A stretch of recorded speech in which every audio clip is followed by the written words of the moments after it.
I think we were really inspired by, in framing the book and how you wanted to organize the photographs in your journey around Latitude 43, and how you kind of took the tour around the building to create the series of images. And we wanted to highlight that with the use of the map that's featured in the book, that you can see, to give context to the photos and where you're standing and how you experience the building, because I think that's a really important part. We wanted to be able to show the viewer of the book, even if you haven't been there, the way that you can really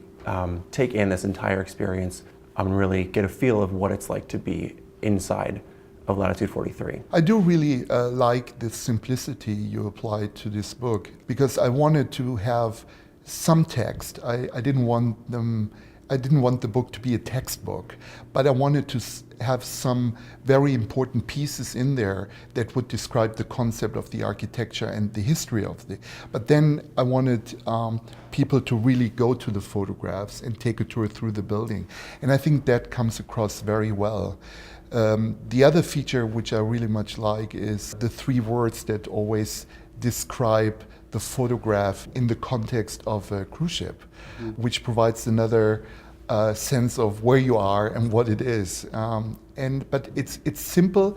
it's very clearly designed, and the photographs are clearly in the center of this piece of work. Every decision that we made was really to keep the focus on the photographs. We added simple typography in Century Gothic, something that would complement the modern style of the building, but really not be overpowering, and keep the focus on the photographs as the highlight, as the star of the project. What we also wanted to think about was expanding this into a larger project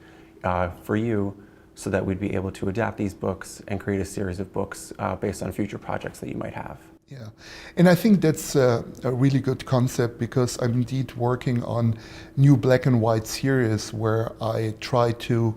investigate and explore certain buildings or locations that then turn into a series of photographs from different perspectives. And I think that was a benefit in keeping a really modern style and keeping a clean layout without cluttering with a lot of information, so that we can really adapt this to new projects where you can kind of place in other photographs, other projects, other buildings, and highlighting the same series while keeping it so that it'll still look like it's part of the same series, but each can have a unique feeling.